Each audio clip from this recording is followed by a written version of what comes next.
Good morning everyone. I am Dr. Latika Verma, Associate Professor, Department of Psychology, MM महिला college Ara.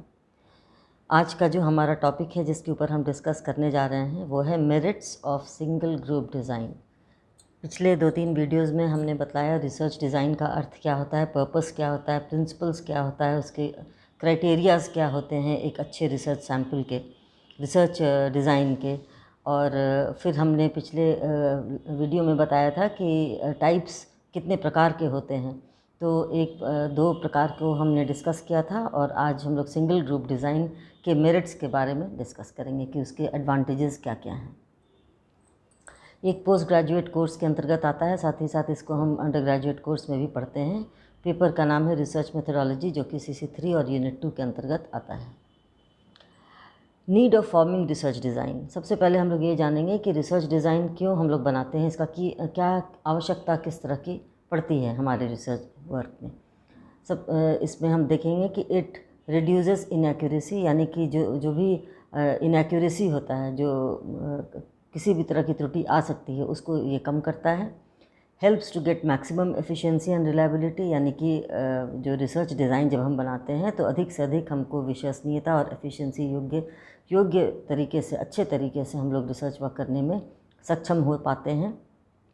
Eliminates bias and marginal errors, जो भी पक्षपात है उसको हम हटा सकते हैं इसमें, और जो छोटी छोटी त्रुटियां होती हैं उसको भी हम दूर कर सकते हैं। मिनिमाइजेज वेस्टेज ऑफ टाइम, जबकि हम लोग पहले से प्री प्लान्ड वे में काम करते हैं तो जब प्लानिंग रहता है तो टाइम भी बहुत कम लगता है, क्योंकि उसमें सब कुछ निर्धारित रहता है कि कितने समय में हमें क्या काम करना है, इसलिए इसमें टाइम का भी वेस्टेज कम होता है। Helpful for collecting research materials, research materials को भी कलेक्ट करने में आसानी होती है, क्योंकि हम लोग पहले से जानते हैं कि किस मेथड से और किस तरह से हम लोग क्या टूल्स अपनाएंगे ताकि हम लोग रिसर्च मटेरियल्स तैयार कर सकें। Helpful for testing of hypothesis, यानी जो भी परिकल्पना हम लोग बनाते हैं उसका टेस्ट करने के लिए ये हमें हेल्पफुल होता है। Gives an idea regarding the type of resources, यानी कि जो टाइप ऑफ रिसोर्सेज हैं उसके बारे में भी हमें ये आइडिया देता है। Required in terms of money, man power, time and efforts, यानी कि जो भी रिसोर्सेज हमें चाहिए इसके लिए, उन सारे रिसोर्सेज के बारे में तो ये हमें आइडिया देता ही देता है। साथ ही साथ ये भी बता सकता है, या ये भी पहले से हम लोग तय कर लेते हैं कि कितना खर्च होगा इसमें, कितने लोग इसमें इन्वॉल्व होंगे, कितना समय लग सकता है और कितनी मेहनत में ये काम हम लोग सफलतापूर्वक कर सकते हैं। Provides an overview to other experts, यानी कि जो भी हम लोग रिज़ल्ट प्राप्त करते हैं, जो निष्कर्ष प्राप्त करते हैं, उसको हम लोग दूसरे एक्सपर्ट्स पर भी उसको हम लोग दे सकते हैं, प्रोवाइड कर सकते हैं। Guides the research in the right direction, research को सही दिशा प्रदान करता है। ये सबसे इम्पॉर्टेंट है, क्योंकि कोई भी शोध कार्य, कोई भी कि जब हम काम करते हैं और जब हमें पता रहता है कि हमको इस दिशा से जाना है और इस तरीके से हमें आगे बढ़ना है, तो फिर कहीं भी कोई कन्फ्यूजन या एम्बिग्यूटी नहीं रहती है, और उसमें रिसर्चर को बहुत ही सुविधापूर्वक वो अपने उस डायरेक्शन की ओर बढ़ता चला जाता है जैसा उसने रिसर्च डिज़ाइन के में बनाया था। Meaning of single group design, अब हम लोग उसके आवश्यकता को समझे कि डिज़ाइन का क्या आवश्यकता है हमारे रिसर्च में। उसमें हम लोग फिर पढ़े थे दो, single group design, between group design. तो आज हम लोग उसके बारे में थोड़ा सा उसका अर्थ समझ लें कि क्या है single group design. The single group design is a design in which a group of subjects are administered and treated and then measured और observed। इसका मतलब ये हुआ कि इसमें एक सिंगल ग्रुप जो होता है उसके ऊपर स्टडी की जाती है, यानी कि ग्रुप ऑफ सब्जेक्ट्स, यानी एक ग्रुप है जिसमें बहुत सारे प्रयोज्य हैं और उन प्रयोज्यों के ऊपर हम टेस्ट अप्लाई करते हैं, एडमिनिस्टर करते हैं, उसका ट्रीटमेंट करते हैं और तब हम मेजर करते हैं। तो ये आपस में एक ही ग्रुप के अंतर्गत जितने भी प्रयोज्य हैं उनका, और एक प्रयोज्य का दूसरे प्रयोज्य के साथ तुलना या स्टडी करना, अलग अलग प्रयोज्यों का अध्ययन करना, ये सिंगल ग्रुप डिज़ाइन के अंतर्गत आता है। Usually with this design an intact group of subjects is given the treatment and then measured और ऑब्जर्व्ड। इसका मतलब यही हुआ कि इस डिज़ाइन में पूरा ग्रुप जो होता है, ग्रुप ऑफ सब्जेक्ट्स, यानी कि जो समूह, प्रयोज्यों का समूह, उसको हम लोग एक साथ स्टडी करते हैं, ट्रीटमेंट करते हैं और फिर उसका हम लोग मेजर करते हैं। It does not have experimental and control group, इसमें कभी दो प्रकार के ग्रुप नहीं होते हैं जिसमें एक्सपेरिमेंटल ग्रुप और कंट्रोल ग्रुप का होना आवश्यक हो। इसमें सिंगल ग्रुप में ही हम लोग काम करते हैं। अब हम लोग इसके बारे में, मेरिट्स के बारे में हम लोग पढ़ेंगे। जबकि ये सिंगल ग्रुप डिज़ाइन क्या है ये हम लोग समझ लिए, और किस तरह से इसको एडमिनिस्टर करते हैं ये भी हम लोग जान गए। अब हम लोग ये देखेंगे कि इसमें हम लोग किस तरीके से, इसमें कौन कौन से ऐसे मेरिट्स हैं, जो कि कौन कौन से ऐसे एडवांटेजेस हैं जो सिंगल ग्रुप डिज़ाइन को एक अच्छा और सक्षम रिसर्च डिज़ाइन बनाने में सक्षम होता है। तो सबसे पहला जो है वो है controlling subject variables. Controlling subject variables का अर्थ होता है प्रयोज्य चरों को नियंत्रित करना। यानी कि जो सिंगल ग्रुप जो होता है या फिर अंतर प्रयोज्य अभिकल्प का यह गुण यह है, उसका ये गुण है कि इसके द्वारा प्रयोज्य से संबद्ध चर जो भी सब्जेक्ट वेरिएबल्स होते हैं वह खुद ब खुद नियंत्रित हो जाते हैं। इसके लिए प्रयोगकर्ता या शोधकर्ता को किसी तरह की कठिनाई नहीं होती है।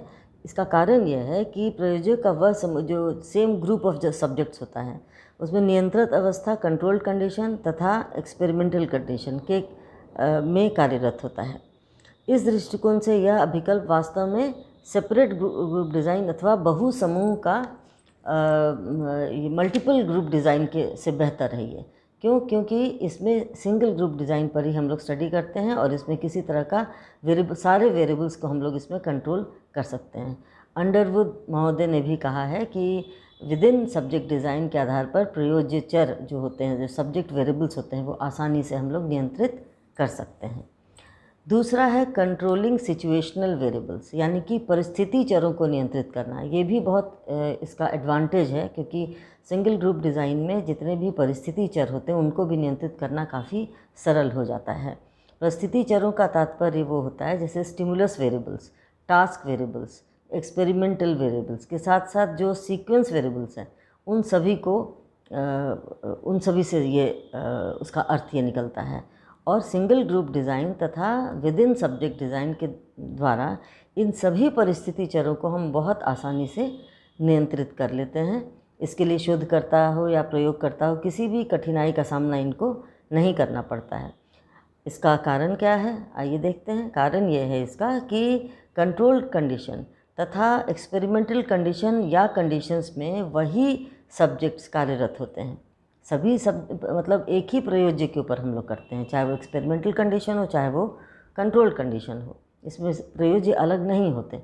सभी प्रयोज्य पर परिस्थितियों का प्रभाव समान रूप से पड़ेगा और डिपेंडेंट वेरिएबल उनका कोई विभेदक प्रभाव या जिसको हम कहते हैं डिफरेंशियल इफेक्ट नहीं पड़ेगा। जैसे समझ लीजिए कि परफॉर्मेंस पर परिणाम के ज्ञान, यानी कि नॉलेज ऑफ रिज़ल्ट का अगर ज्ञान हमको देखना है परफॉर्मेंस पर, तो हम लोग क्या करेंगे, इस विकल्प का व्यवहार किया जा सकता है, यानी इस डिज़ाइन का हम लोग प्रयोग कर सकते हैं कि नॉलेज ऑफ रिज़ल्ट देखना किसी व्यक्ति के परफॉर्मेंस पर। यह प्रयोग प्रयोज्यों के एक ही समूह पर दो अवस्थाओं में किया जाएगा, इसलिए सब्जेक्ट वेरिएबल स्वतः नियंत्रित हो जाएंगे, क्योंकि इसमें जो सब्जेक्ट है वो सेम है तो नियंत्रित हो जाते हैं। दोनों अवस्थाएं हर तरह से समान होंगी। एक ही कार्य, जैसे समझ लीजिए कि लंबी लाइन खींचना, समझ लीजिए 3 इंच का लाइन खींचना हो या 4 लाइन का लाइन खींचना हो, एक ही कार्य एक ही है, nature of work is the same, लेकिन दोनों अवस्थाओं में कराया जाएगा। तो एक कंट्रोल सिचुएशन, एक एक्सपेरिमेंटल सिचुएशंस में, तो परिस्थिति चर जो होता है वो भी स्वतः नियंत्रित हो जाएंगे इसमें। इस दृष्टिकोण से भी यह जो डिज़ाइन है वो सेपरेट ग्रुप डिज़ाइन या फिर मल्टीपल ग्रुप डिज़ाइन से कहीं भी ज़्यादा श्रेष्ठकर साबित होता है। नेक्स्ट है easy manipulation of experimental variables. इसका मतलब होता है प्रयोगात्मक चर का सहज परिचालन, यानी कि जो सिंगल ग्रुप डिज़ाइन जो होता है उसके द्वारा किसी स्वतंत्र चर को प्रयोगात्मक चर के रूप में परिचालित करने में बड़ी सुविधा होती है। कारण, इसका क्या कारण है? इसका कारण यह है कि यहाँ पर सब्जेक्ट वेरिएबल्स तथा सिचुएशनल वेरिएबल्स खुद ब खुद नियंत्रित होते हैं। अतः जिस स्वतंत्र चर को प्रयोगात्मक चर के रूप में व्यवहार करना होता है उसे एक अवस्था में अनुपस्थित तथा दूसरी अवस्था में उपस्थित रखा जाता है। ये 2 कंडीशन में हो जाता है। अब इन दोनों अवस्थाओं के परिणाम, जो आश्रित चर में जो अंतर होता है, निश्चित रूप से उसी परिचालित स्वतंत्र चर या उसको हम कहेंगे प्रयोगात्मक चर का प्रभाव होता है। इतनी आसानी से प्रयोगात्मक चर का परिचालन अलग समूह अभिकल्प या मल्टीपल ग्रुप डिज़ाइन में संभव बिल्कुल नहीं हो सकता। इसलिए उसकी तुलना में सिंगल ग्रुप डिज़ाइन काफ़ी श्रेष्ठकर और काफ़ी एडवांटेजियस होता है, काफ़ी सरल होता है। नेक्स्ट है सिंप्लिसिटी एंड ईज़, यानी सरलता एवं सहजता। बहुत ही सिंपल तरीके से, बहुत ही सहज रूप से हम लोग इस डिज़ाइन के अंतर्गत कार्य कर सकते हैं। तो ये सिंगल ग्रुप डिज़ाइन यानी विद इन सब्जेक्ट डिज़ाइन में सरल होने तथा सहज होने का गुण भी पाया जाता है। यहाँ शोधकर्ता को सब्जेक्ट वेरिएबल्स या सिचुएशन वेरिएबल्स को नियंत्रित नहीं करना होता है, वे खुद ही नियंत्रित हो जाते हैं। इसमें उन्हें करने की कोई आवश्यकता नहीं होती है, कोई उसमें किसी तरह का मेहनत या उसमें स्ट्रेस नहीं होता।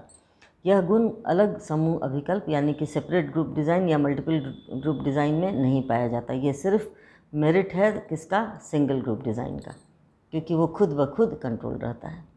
नेक्स्ट है टाइम एंड लेबर सेविंग, यानी कि समय तथा श्रम की बचत। इसमें भी जैसा कि हमने पहले भी कहा है कि काफ़ी श्रम और समय की बचत होती है, इसमें मेहनत भी कम लगता है। तो एकाकी समूह अभिकल्प यानी कि सिंगल ग्रुप डिज़ाइन जो होता है, एक व्यवहारिक गुण यह है उसका कि इसके उपयोग से समय और श्रम की काफ़ी बचत होती है। शोधकर्ता बहुत थोड़े समय में बहुत थोड़ा श्रम करके अपने शोध कार्य को पूरा करने में सफल हो जाता है। यह गुण अलग समूह यानी कि डिफरेंट बाकी किसी भी डिज़ाइन में ये गुण इसमें नहीं पाया जाता। नेक्स्ट है appropriate for homogeneous and heterogeneous groups, यानी कि समजातीय तथा विषम जातीय समूहों के लिए ये बिल्कुल उपयुक्त होता है। इसमें हम ये देखते हैं कि ये सिंगल ग्रुप डिज़ाइन का एक विशिष्ट गुण यह है कि समजातीय तथा विषम जातीय समूहों के लिए समान रूप से ये उपयुक्त होता है और उपयोगी होता है। बहुत ही ज़्यादा यूज़फुल होता है ये दोनों ही में, चाहे वो हेट्रोजेनियस ग्रुप हो चाहे होमोजेनियस ग्रुप हो। यहाँ प्रयोजों का वही समूह मतलब सेम ग्रुप ऑफ सब्जेक्ट्स नियंत्रित अवस्था या फिर एक्सपेरिमेंटल कंडीशन प्रयोगात्मक अवस्था में कार्यरत होते हैं। इसलिए समूह चाहे समजातीय हो चाहे विषम जातीय हो, आश्रित चर में कोई अंतर नहीं होता। यह सुविधा दूसरे रिसर्च डिज़ाइन के अंतर्गत हम लोग नहीं देखते हैं। और लास्ट है फ्लेक्सिबिलिटी यानी इसमें बहुत ज़्यादा लचीलापन होता है। लचीलापन कहने का मतलब ये होता है कि इसमें हम किसी भी तरह से उसमें बदलाव भी ला सकते हैं।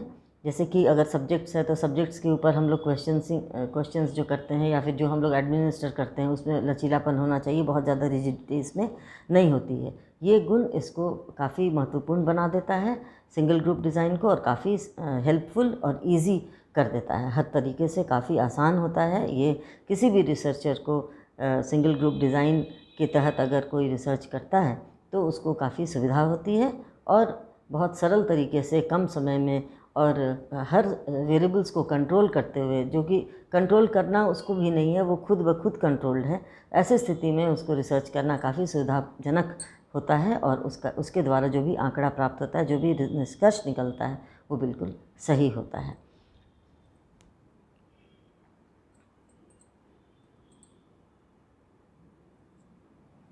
आशा है आपको ये वीडियो पसंद आया होगा और सिंगल ग्रुप डिज़ाइन के मेरिट्स को आपने समझा होगा। धन्यवाद।